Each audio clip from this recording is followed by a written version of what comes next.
What's going on, guys? Welcome back to my channel. My name is Anthony and this is Watch With Me. Today we are going to be doing a review of the Rolex Daytona, and in particular my gold Rolex Daytona, which is a 16528. It's a Zenith movement, S serial number, dates 1993 to 1994. Before we get into that review, I also want to remind you guys, if you haven't done so yet, please check out the Watch With Us YouTube channel. I am one of the co-founders of that channel. It is a collaborative YouTube channel with many different watch kind of enthusiasts and YouTubers. We also have our own Instagram page, which is growing quite quick. We are giving a watch away on July 1st. And a few other prizes. The way to enter: one, subscribe to our YouTube channel, gives you one entry, and if you also subscribe to our Instagram, that gives you two. You can do one or the other, but why not do both? Okay, enough of that. Wristwatch check. I am wearing my Panerai 312. Awesome watch, my biggest watch I own, rocking it on this OEM brown leather strap. And I think it goes well with the outfit, so that was my thought process behind it. Enough of all that, let's get into a review. Alright, so the Rolex Daytona, brief history. I'm sure most of you guys all know this. Rolex started in 1904, been making chronographs since the 1930s. The first kind of somewhat official Daytona was now known as the pre-Daytonas, came out in 1955. It wasn't until the 1960s that the Rolex Daytona first came out. Up until 1988, which is when my watch was first introduced, which was the first automatic Daytona ever made, they were all manually wound. During kind of the peak of the quartz crisis, watches were really kind of antiquated. Rolex wanted to do something different, so they decided to make it an automatic movement. The Zenith, the El Primero movement, notorious for being one of the best chronographs out there, especially at the time. Nowadays, it's more a name. It's a very dated movement. I don't think it's really that great. But Rolex didn't want to just take that whole movement and put it into the watch as is. They wanted to modify it quite a bit. One, by increasing the power reserve, and in order to do that, they had to modify the beats. So they took it from 36,000 to your very more traditional 28,800 beats. This did help with the power reserve. But that's just a little bit of a backstory of the Daytona. That's the boring stuff. This is kind of just my thought process behind getting this watch. I've always wanted a gold watch. I had some in the past which were on a leather strap or something like that, but I really wanted something on a gold bracelet. I am a very flashy guy. For those of you who know me, that is no surprise. But there's something to be said about a Daytona. I think it is the perfect size at 40 millimeters, and I think it wears extremely well in a casual situation. You know, it's kind of ridiculous that a sport watch, you would want it in a precious metal, but you know, I think that that's what makes it kind of unique. I've now owned this watch. If you're watching this video in the future, I've owned it for longer, but as of filming, I owned it now for 2 years. I always kind of was doing research on the Rolex Daytona, so I've seen the price slowly creeping up. Luckily, I knew about the Phillips auction that was going on in New York City, where they were going to be auctioning off the Paul Newman Daytona. So I knew that if I was going to buy one of these before the prices got absolutely absurd, I knew I had to act fast. So I decided to buy it. I did buy it from Govberg. I know George very well, who's the manager, one of the managers at Govberg, and I bought it from their pre-owned site, the Watchbox. I'll be transparent with you guys. I paid $18,000 for this watch 2 years ago. If you look at prices now, from my particular reference, they go for around $25,000. If you have box papers, depending on condition, almost $30,000. Some people have them up for $35,000. I don't know where they'll go in the future, but I do think this watch is a solid investment. The Zenith El Primero Daytona was only made from 1988 to 2000. So for 12 years they made these watches. I would have to assume that the 16528, which is the solid gold Daytona, they made far less than the 16520, which is the steel version. In typical pre-owned Rolex fashion. The steel pieces are going for almost as much as the solid gold pieces. They can be found for the low 20s right now.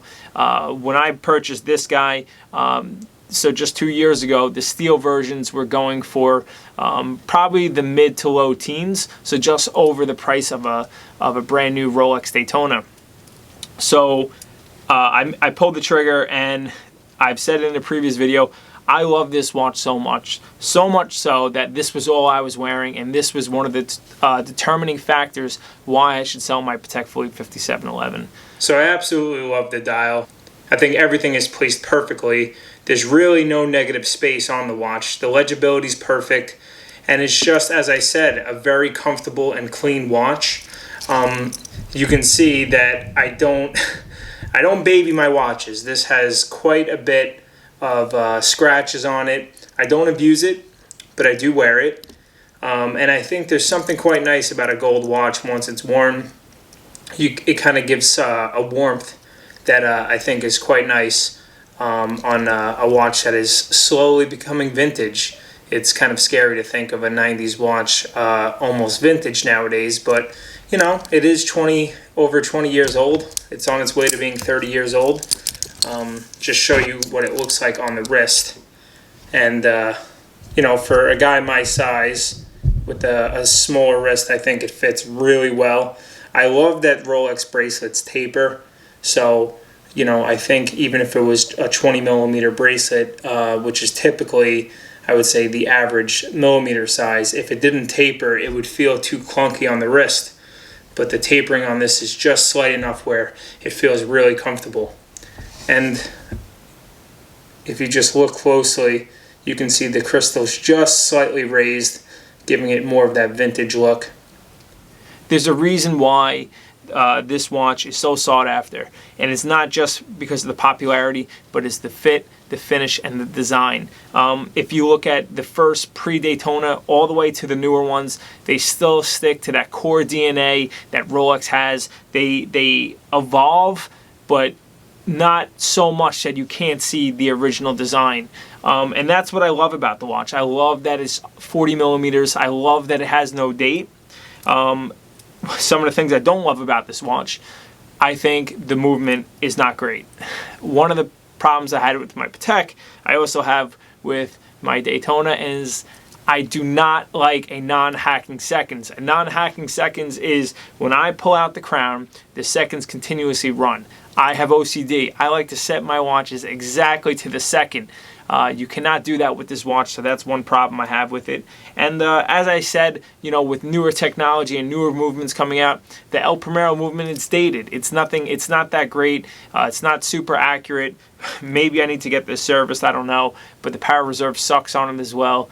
But you know what? That's to be expected. I wouldn't necessarily say that my watch is now vintage, but 1993, 1994, you're talking, you know, 20 years, 25 years old now, so it's getting up there. I think this watch just goes to show you, buy what you like, and if you're smart with it and you don't overpay, you will always, you know, kind of give or take, make your money back.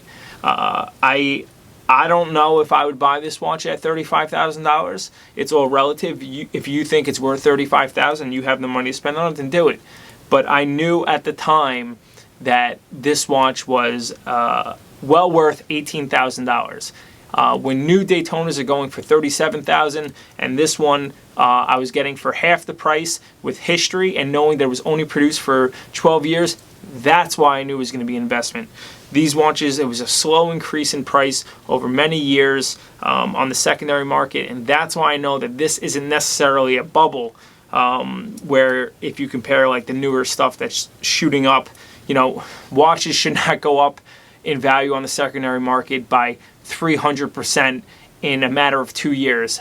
That's a bubble. But that's really it, guys. Just kind of not even so much a review, but more my thoughts behind the Rolex Daytona. I really do think it's one of the greatest designs that has ever been made in the watch industry. You either get it or you don't. If you don't get it, you're probably better off because you get to save some money. But yeah, that's really it, guys. I hope you liked the video. do me a favor, leave a comment down below. What do you think of the Rolex Daytona? Is it completely overrated? Is it one of the best watches? Do you prefer the steel or even the two-tone over the gold? Let me know down below.